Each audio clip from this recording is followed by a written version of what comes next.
My name is Letha, and I would like to tell you my tale. Perhaps it will be useful to someone. Thus, this is how it all began. My cousin David introduced me to Alex. I thought Alex and I would be a great match, according to David. Alex was endearing and appeared to be sincere. After a year of dating, Alex proposed because we clicked. I was ecstatic and eager to begin our life together. David was beaming over it. He used to say, "You and Alex are like a match made in heaven," whenever we got together. With family and friends in attendance, our wedding was stunning. Everything seemed ideal. Alex proposed that we move in with his mother, Ellen, shortly after the wedding. He claimed that it would benefit our finances and that Ellen needed companionship following the death of her husband. At first, I wasn't sure, but Alex persuaded me. Living with Ellen was good at first. We had a good relationship, and she was decent enough. I made an effort to assist around the house and ensure everyone was comfortable. After 6 months, Alex suggested that I resign from my position. "Letha, I've been thinking maybe you should quit your job and focus on the house and helping my mom," Alex said one evening. "Resign from my position? However, I enjoy my work," I said, a little uncomfortable. "I understand, but it would benefit us all." He persisted. "You'd have more time for the house and Mom could use more help." I thus resigned from my accounting position. Although I liked my job, I felt that it was the correct thing to do for our family. Therefore, leaving was a difficult decision. I wanted to do my best to support Alex and Ellen and be a decent wife. It appeared all okay at first. I spent a lot of time with Ellen and kept myself occupied with chores. I made an effort to find out more about her and Alex's family customs while we were cooking together. I convinced myself that it was worth it for our family's sake, even if I missed my career. Alex seems happy with the arrangement as well. "You see, Letha, everything are going great. The house is going well, and we're all getting along better," Alex added with a satisfied expression. In an attempt to remain upbeat, I said, "Yeah, I guess it's not so bad." I made every effort to maintain order at home as the months passed. Even though I occasionally regretted my previous life and the independence that came with my profession, I concentrated on making Alex and Ellen happy. However, things began to shift gradually after that. Alex's attitude toward me changed, and Ellen started to be more demanding. It seemed as though they both began to view me differently, not as a wife or daughter-in-law, but as a housemaid. I was preparing breakfast in the kitchen one morning when Ellen entered and scowled at me. "Did you neglect to clean the living room, Letha?" Her tone was stern as she continued, "It's a mess in there." "Yes, Ellen, I did dust it." I tried to sound cool as I said, "I'll try again after breakfast." "Well, that doesn't appear to be. You must be more thorough," she said, her annoyance evident. Ellen wasted no time in moaning about me when Alex got home that night. "You should speak with Letha, Alex." Ellen's voice was brimming with frustration as she remarked, "She's not keeping the house clean enough." "What's going on, Letha? How come the house isn't clean?" With a grimace on his face, Alex asked. "Alex, I cleaned the home." Feeling furious and powerless, I added, "I don't know what else to do." "Just perform better." With a contemptuous tone, he answered, "We can't have Mom upset like this." Trying to escape Alex's disapproval and Ellen's criticism made me feel like I was constantly on eggshells. Despite my best efforts, it was never sufficient. Ellen made the decision to have some friends around for lunch one day. She didn't tell me anything, so I hurried to get everything ready. "I need you to bring my pal's lunch, Letha." Without having to ask if I was comfortable with it, Ellen gave me the command, "Make sure everything is perfect." I tried to be as kind as I could when her friends came, serving them lunch, but I could feel their eyes criticizing me. "Is your daughter-in-law here?" one of her pals said, without lowering her voice. "She seems a bit flustered." Ellen sent me a glare in response. "Yes, he's still learning how to manage everything," she said. I desired to vanish. Ellen quickly complained to Alex when they had departed. Letha was really unorganized and sluggish today. She shook her head and remarked, her cooking wasn't even that good. "What the devil happened, Letha?" Alex, his cheeks flushed with rage, screamed, "Mom said you messed up lunch." "Alex, I tried my hardest." My voice trembling, I answered, "I was just trying to keep up with everything." Well, that was insufficient. I felt like a failure when he said, "You need to step it up." The situation continued to worsen. Alexa's temper got shorter and Ellen's comments increased in frequency. I began to fear every day because I was always wondering what I would be scolded for. One weekend, I tried to take a break and spend some time for myself. I wanted to read a book and just relax for a bit. Ellen found me sitting in the living room, book in hand. "Letha, what are you doing?" "There's laundry that needs to be done," she said, glaring at me. "I just wanted a little break, Ellen." "I'll do the laundry right after," I replied, feeling my face flush. "No breaks until all the work is done." "Get to it," she snapped, her eyes cold. When Alex got home, Ellen didn't waste any time in telling him about my laziness. "Letha, what the hell? You can't just sit around all day. There's work to do." Alex yelled, his voice booming. "I wasn't sitting around all day, Alex. I just took a short break." I tried to explain, feeling my heart pound. "No more breaks. Just do your damn job." He shouted, making me feel small and worthless. I started to feel like a prisoner in my own home.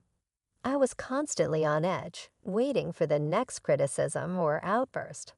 I missed my job, my friends, and the sense of independence I used to have. 2 years after our wedding, I had a beautiful daughter, Lily. She became my world, my reason to keep going. I found so much comfort in her. I spent all my time caring for her, trying to shield her from the chaos around us. But things were getting worse with Alex. His temper was growing, and he was getting more aggressive. One evening when Lily was 5, everything hit a new low. Alex came home angry about something. I don't even remember what. "Letha, why the hell is this house such a mess?" he shouted as he walked in.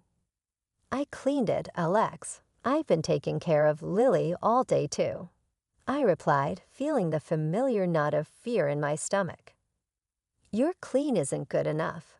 You're useless," he yelled, his face red with rage. Before I could say anything, he grabbed my arm and shoved me hard. I lost my balance and fell to the floor, hitting my side against the table. The pain was sharp, and I screamed. "Mommy!" Lily cried out, running towards me. Alex turned to her, his face still twisted with anger. "Go to your room, Lily," he barked. Lily stood there frozen, and then she started to stutter. "Emma, Mommy, are you all okay?" I looked at her, my heart breaking. "It's okay, baby." "Mommy's okay," I said, trying to soothe her, but I could see the fear in her eyes. After that night, Lily's stuttering didn't go away. I took her to a psychologist, hoping to help her, but even after 2 years, there was little improvement. It killed me to see her like that, knowing it was because of what she'd seen. I knew Lily was watching everything, absorbing it all. She was learning from the way Alex treated me, and I was terrified she'd think this was normal, that this was how families were supposed to be. But I felt trapped. Alex had made it clear many times that everything, the house, the money, it was all his. He told me more than once that if I tried to leave or filed for divorce, he'd take Lily away from me. I couldn't risk losing her. She was my everything, the reason I got up every day and faced the hell my life had become. So I stayed. I endured the shouting, the pushing, the constant fear. I kept quiet, thinking it was the only way to keep Lily safe with me. One day, I got a call from my cousin David. "Letha, I have some bad news. Your mom passed away," he said gently. I felt my heart drop. I hadn't spoken to my mom in years because Alex forbade it. I needed to go to her funeral to say goodbye. I went to Alex, trying to stay calm. "Alex, my mom passed away. I need to go to the funeral," I said, my voice trembling. He didn't even look up from his newspaper. "No, you're not going anywhere." "We don't have money for that," he said coldly. I felt the tears streaming down my face. I couldn't believe he was being this cruel. "Alex, please. She was my mom." "I have to go," I pleaded, my voice breaking. "No, and that's final. You stay here and take care of the house and Lily," he said, turning back to his papers. I felt a surge of anger and sadness. I couldn't believe he was being so heartless. I knew I had to go, no matter what he said. I went to Lily's room and gently woke her up. "Sweetie, we're going on a little trip. Be very quiet, okay?" I whispered. "Okay, Mommy," she said, her voice sleepy and confused. That night, after everyone was asleep, I packed a small bag for Lily and me. I took my savings and quietly slipped out of the house with Lily. We got in the car, and I started driving towards my hometown. My heart was pounding, but I knew I had to do this. We arrived early the next morning. I was exhausted but relieved to be away from Alex, even if just for a while. We checked into a small motel and got a little rest before the funeral. The farewell was split into two parts, one for family and one public. The family farewell was emotional. I hadn't seen my relatives in years, and there were a lot of tears and hugs. I felt a mix of sadness and relief being around them. During the service, my phone rang. It was Alex, of course.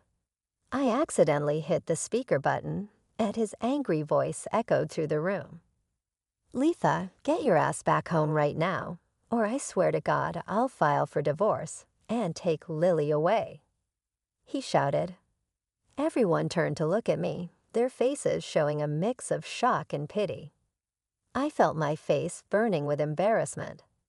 I quickly turned off the speaker and mumbled, "I'm at my mom's funeral, Alex. We'll talk later."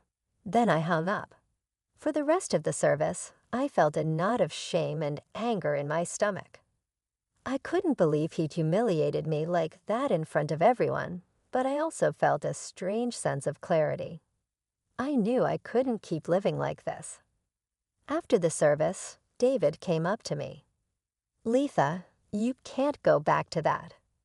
You deserve better," he said, handing me a piece of paper with a lawyer's number on it. "Call this lawyer. He can help you." I looked at the paper, feeling a mix of fear and hope. Maybe this was my chance to change things. "Thank you, David," I said, feeling tears in my eyes. We spent the night at the motel again. I didn't sleep much, but for the first time in a long time, I felt a spark of hope. I was scared, but I knew I had to take this chance for Lily and for myself. I had to find a way out.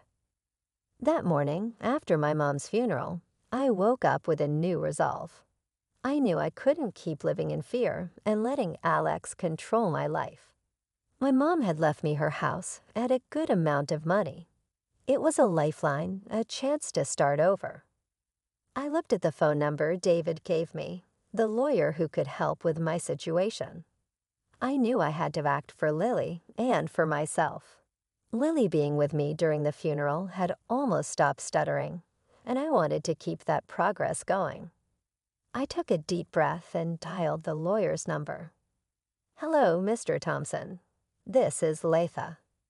I'd like to schedule a consultation," I said, trying to keep my voice steady. "Of course, Mrs. Letha. Can you come in this afternoon?" he replied. "Yes, I'll be there," I confirmed, feeling a mix of fear and determination. After dropping Lily off at David's place, I headed to the lawyer's office. I felt nervous but ready to take the step. Mr. Thompson was a kind man, and he welcomed me warmly. "Mrs. Letha, tell me everything," he said, his voice calm and reassuring. I told him about the years of control, the threats, and the violence. He listened carefully, taking notes. "We need solid evidence of the abuse, both physical and emotional," he explained. "Record everything. Keep a detailed journal." I nodded, feeling a plan forming. "I'll do that." "I'll record every incident and write down everything," I promised. After the meeting, I went straight to buy a new smartphone. It felt like a small act of rebellion, a step towards taking back control. I set it up with a secure passcode and tested the recording function. I wanted to be ready for anything. Feeling more prepared, I returned to David's house to pick up Lily. She looked happier and more relaxed than I'd seen her in a long time. "Ready to go home, sweetie?" I asked, giving her a hug. "Yes, Mommy," she replied, smiling. We drove back to Alex and Ellen's house. I felt a mixture of dread and determination. I knew I was walking back into a hostile environment, but this time I was ready to fight back. As soon as I walked in, Ellen was there, glaring at me. "Where the hell have you been, Letha? Do you think you can just waltz in and out as you please?" she snapped. "I was at my mother's funeral, Ellen," I told Alex, keeping my voice steady. "Well, you're back now. Get to work." "This house won't clean itself," she said, turning away with a huff. I took a deep breath, turned on my new phone, and slipped it into my pocket. I started recording, determined to capture everything. I went about my chores, documenting every harsh word and assault. When Alex came home, he was furious.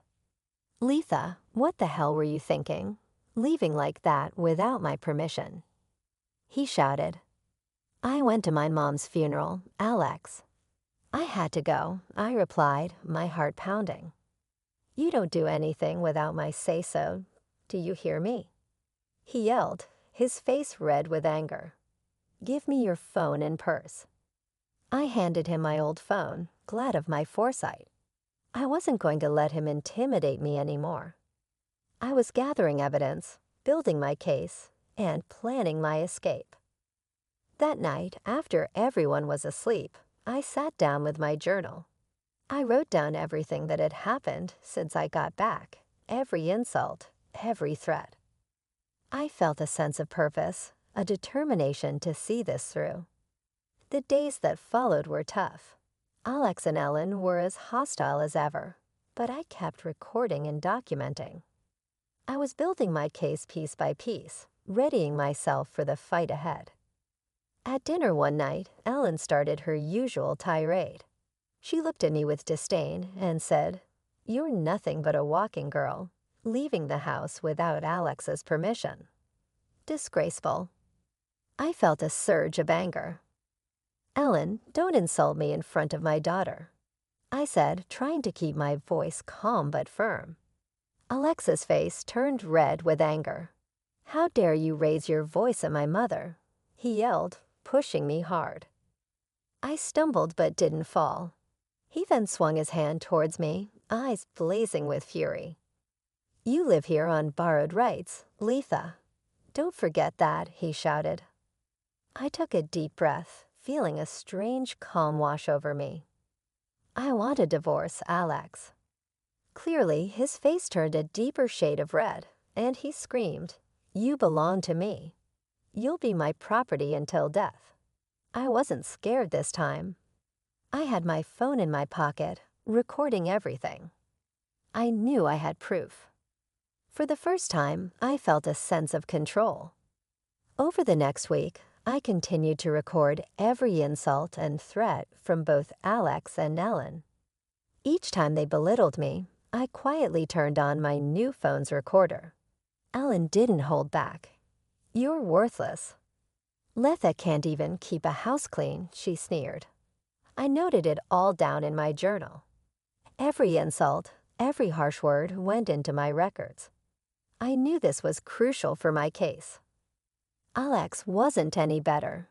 "You think you're tough now? You'll never leave me. You're nothing without me." Each shout. I stayed calm, recording his words and adding them to my growing list of evidence. It was exhausting, but I knew it was necessary. One day, I caught Ellen raiding me in the kitchen. "You're a disgrace to this family, Letha." Leaving the house like she spat. I recorded her words, feeling more determined than ever. I knew I was building a strong case, one that would protect Lily and me. That week was tough, but I felt a new sense of purpose. I was gathering the evidence I needed to break free for Lily's sake and for mine. I was determined to see this through. A week after returning from my mom's funeral, I couldn't take the tension at home anymore. I called Mr. Thompson, the lawyer. "Mr. Thompson, it's Letha. I've collected all the evidence. It's getting unbearable here," I said, trying to keep my voice steady. "Letha, your cousin hired a private investigator to look into your husband. The investigator has some important findings. Can you meet him today?" he replied. "Of course, I'll go right away," I said, feeling a mix of fear and anticipation. I drove to meet the private investigator, feeling nervous but determined. When I arrived, he was waiting with a serious expression. "Letha, I've been looking into your husband's activities. He's involved in fraudulent schemes and has ties to criminal activities. The police have been watching him, but they didn't have enough evidence until now," he explained, handing me a folder. "This folder has everything. It's your freedom folder," he said. I took the folder with trembling hands, feeling the weight of its importance. "Thank you, this means everything to me," I said, my voice shaking. I got back in the car and drove home, my mind racing with thoughts of what this meant for Lily and me. When I pulled into the parking lot, Alex was there, his face twisted with anger. "Where the hell have you been?" "Letha, get in the house now," he shouted, his eyes full of menace. I felt a surge of fear, but knew I had to stay calm. I didn't get out of the car. Instead, I called David. "David, I'm at home, and Alex is furious. I have the evidence. Can you call the police?" I said, my voice trembling. "Stay in the car, Letha." "I'll call them right now," David replied. Alex, seeing I wasn't moving, yanked the car door open and dragged me out. "You don't listen. You think you can defy me?" he screamed, pulling me toward the house. At that moment, the police arrived, lights flashing. I collapsed on the asphalt, overwhelmed by the tension, and burst into tears. The officers rushed over, separating Alex from me. They arrested Alex and took the folder with the evidence. I sat there, watching as they led him away, feeling a mix of relief and disbelief. After the police took Alex away, Ellen was furious. She stormed into the house, her face twisted with rage. "You ungrateful woman. We took you in, and this is how you repay us." She spat, her voice full of venom. I didn't respond. I knew it was pointless. I packed our things quickly, gathering what little I could. Lily clung to my side, sensing the tension but staying quiet. With our bags packed, I took Lily's hand and walked out of that house, feeling a sense of relief wash over me. I rented a small apartment nearby, just enough for the two of us. It was modest but felt like a palace compared to the nightmare we'd left behind. I focused on preparing for the trial. Mr. Thompson was a huge help, guiding me through the process. He assured me we had a strong case with all the evidence we had collected. The day of the trial came, and I felt a mix of fear and hope. I walked into the courtroom, holding my head high, determined to fight for my future and Lily's. Mr. Thompson presented all the evidence, the recordings, the journal entries, and the documents from the private investigator. It was overwhelming to relive it all, but I knew it was necessary. I held my breath until the judge finally spoke. Given the facts, I give Mrs. Letha full custody of the kid and the divorce. In addition, the offender must pay lifelong alimony and offer monetary reparations for both bodily and moral harm. Alex and Ellen were forced to sell their home because they lacked the funds to cover the compensation. In addition, Alex received a 5-year jail sentence for his domestic violence and fraudulent operations. I explained the news to Lily in a way that she could comprehend. With hopeful eyes, she questioned, "Are we safe now, Mommy?" With tears of happiness running down my cheeks, I answered, "Yes, Lily, we're safe and free to live our lives as we want." I returned to my hometown and my mother's home after the trial. It was like returning home after a long, gloomy trip. Memories and a calmness I hadn't experienced in years permeated the place. I got a job at a local charity that helps women in tough circumstances thanks to my cousin David. It was satisfying to be able to use my expertise to aid those in similar circumstances. Without the poisonous influence of Ellen and Alex, Lily rapidly adjusted to our new existence. She seemed happier and more self-assured, and her stuttering stopped. 5 years later, I received a call from an unidentified number one afternoon. Despite my hesitation, I responded, "It's Alex Letha."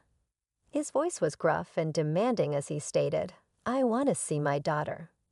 Anger shot through me. "No, you no longer have that right, Alex."